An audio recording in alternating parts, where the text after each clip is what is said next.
All right, this video is going to be a continuation of Notes 2, Part 2 for Unit 7 waves. We're going to discuss primarily wave speed and how it relates to the wavelength and the frequency of that wave. So I'm going to go ahead and hide here, and then we can continue on. So wave speed is abbreviated with the lowercase letter v, and the reason for that is because another name sometimes used for speed is velocity. When we get to Newtonian physics, or if you take that senior year, you'll cover what velocity is in more depth, but the term that we're going to use for speed is going to be velocity. That's abbreviated with the lowercase v there. And the speed of something is usually calculated using the following equation. This equation is speed is equal to the distance something travels divided by the time it took to travel that distance. And this is not only true for waves, it's also true for any object that moves. So the speed is equal to the distance that it travels divided by the time. You could know this by saying, if I'm traveling 100 miles and it takes me 2 hours to get there, you would put the distance here, 100 miles divided by the time, 2 hours. Your speed then would be 50 miles per hour, if that makes sense. You did 100 divided by 2 and you got the number 50, and the unit stuck. It was miles on top per hour here on bottom. All right. But the speed that we're going to measure with the waves, the unit is going to be in meters per second. Right. So the final unit may vary, but we are most familiar with miles per hour. For waves, we're going to be using meters per second. So the speed of a wave, however, can also be calculated by using other equations, and this is the equation that we're also going to use. Speed is equal to the frequency of a wave times the wavelength of that wave, how long one wave is, times how often that wave occurs. All right, and that's how we can calculate the speed. And it's written like this. So V is for speed, and then lowercase f is for frequency, how often that wave happens, times how long that one wave is. Remember, this is a symbol lambda. This is a Greek letter, and that's supposed to represent wavelength. All right, so here's an example problem. A wave has a wavelength of 2 meters and a frequency of 3.5 hertz. What is the speed? Well, if we go back and take a look at this equation here, V equals F times wavelength, frequency times wavelength. We're looking for the speed, so all we have to do is multiply these two numbers. Therefore, the answer that we should get, if we do 2 times 3.5, is 7. So the answer should be 7 meters per second. That's what the final unit would be. All right, so here's another example problem. A sound wave has a frequency of 192 hertz and travels a length of a football field, which is 91.4 meters in 0.3 seconds. So what is the speed and what is the wavelength? All right, so for speed, if you remember, there was that equation, speed is equal to frequency times wavelength. But also for speed, the first equation that we learned was distance divided by time. So we have to determine which equation are we going to use right now. Are we going to use frequency times wavelength or distance divided by time? Well, I have a frequency here, but I don't have a wavelength. So I can't do that frequency times wavelength equation. I can only do the meters divided by seconds, distance divided by time. So if I did 91.4 meters divided by 0.3 seconds, I'm going to punch that into the calculator and I get 304.67 meters per second. So that's the speed there, 304. All right, now what is the wavelength of that? Well, you do 304. So we are using the second equation. So we have the speed now. Let's go back to this equation really quick. So we have the speed. We have the frequency for that problem. So now we're looking for the wavelength. So the way we would find wavelength is if we did speed divided by frequency. We can rearrange this equation so that we're solving for wavelength. Speed divided by frequency. So if we go back to this problem here, we know the speed. I have it here in my calculator still, 304.67, and that's the speed. If I divide it by the frequency, so I divide that by 192, I get a wavelength of 1.59 meters. So that's the final answer there, 1.59 meters. All right. One thing I want you to remember, and this is something that I've mentioned before, is that the speed of a wave depends on the medium that it travels through. So this is specifically for mechanical waves that require a medium. But later on, we'll learn also that some electromagnetic waves, actually all electromagnetic waves, also depend on the medium that they're traveling through. So light will travel differently in different mediums like air or glass or water, things like that. But for sound, specifically, the speed of sound in different mediums are listed below. You can see here that the speed in meters per second really depends on not only what the state of matter is, whether it's a gas, liquid, or solid, but also what the temperature of that gas, liquid, or solid is. Notice that in gases, we have two things for air: air at 0 degrees Celsius and air at 20 degrees Celsius.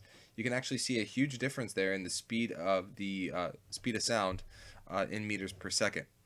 And then the temperature of the liquids is going to be remain constant here, but it shows you that in different liquids, the speed of sound does increase drastically.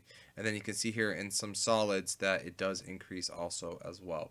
So remember two things that affect the speed of sound. It's not only the medium, but the temperature of that medium as well. All right. One more thing about wave speed. Since speed is constant in a medium, the frequency and the wavelength have to vary and change in order change other properties of the wave. So in any given medium, let's say you're in a specific room and you have a musical instrument with you. Uh, Whether you're playing different notes, you're going to be playing different frequencies, and those frequencies are going to have different wavelengths. Keep in mind that in the equation V equals F times wavelength, the the V cannot change because that's the medium of that room. So whatever room you're in and whatever the air temperature is, that speed of sound is always going to be the same. So what has to change? What has to change is the frequency and the wavelength. So I can kind of give you an example here. I'm going to pull up a website here if I can find it here. So this website is an online tone generator, and it will actually play any note throughout the human registry of hearing. So we can actually hear all of the possible notes using this slider right here. I'm going to leave it like somewhere over here just because I don't want it to be too uncomfortable. I also lowered the volume, so this shouldn't be too loud. I'm going to start playing this. So it's like a kind of like a hum here, and you can see here that I can change the frequency of the notes using this slider.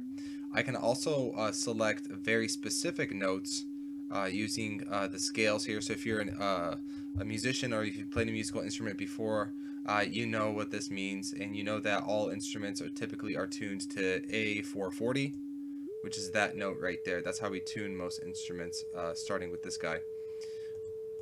And you can select different notes all over. So these are all going to be the low bass notes. Every note that is in the same column is going to be the same, just different octaves. So here's A1, A2, A3, A4, A5, A6. I won't do A7 because it's a little uncomfortable. But you get the idea that we're changing this number here, and it's got a unit of Hz, hertz. So that is the frequency that we're changing. Now, through your speaker, you're listening to different notes. I'm just going to play them one more time without talking.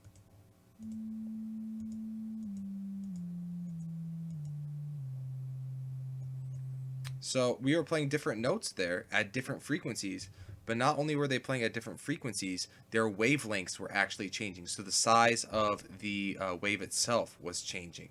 One more website that I wanted to show you was this useful website that shows the actual shape of that wave that we were playing. This is an instrument called an oscilloscope, and this is a virtual version that you can just Google and find on the internet. But an oscilloscope is an actual instrument that will take a look at what a wave sounds like depending on what the sound coming in is. So if like I change the input here to be my voice, you can see that it moves up and down in respect to whenever I speak and what the volume is. And you can see here if I talk really quietly, the amplitude isn't that great. But if I increase my voice, then the amplitude increases a lot. But what we're going to do really quick is take a look at just what a sine wave looks like. And a perfect sine wave like this it produces a sound, and that's the same sound that we are listening to here. So if we play this, let's go back to a lower volume here, and play this in the background here. So now you can start to hear that. This sound is at 440 hertz.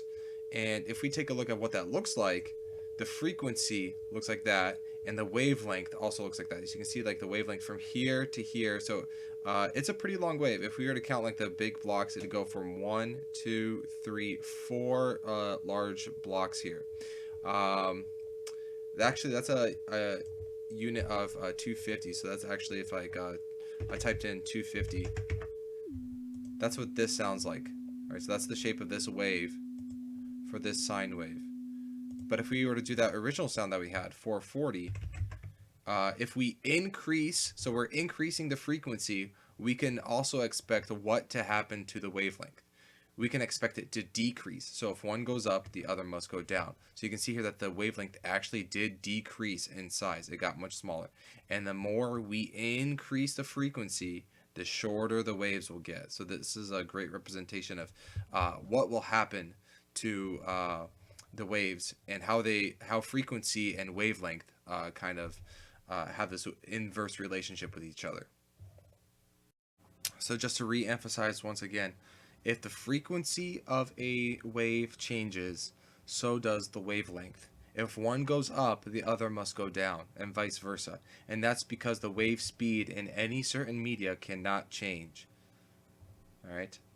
That's not only true for sound waves or any other type of wave. It's true also for the speed of light. So we know the speed of light, the maximum speed of light, is close to 300 million meters per second.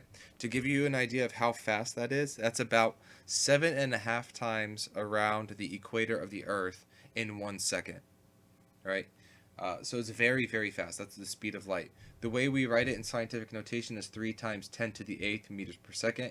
And light waves actually have different colors at different frequencies. Just like how sound waves sound different at different frequencies, light waves will have different colors at different frequencies. So like a violet light would be close to 400 nanometers. Blue would be like 450, and then red would be like close to 700 nanometers. And a nanometer, remember, is really, really, really small. So those are the frequencies of light and how it can change. All right, so that concludes notes 2. You can go ahead and work on the practice problems 8 through 19.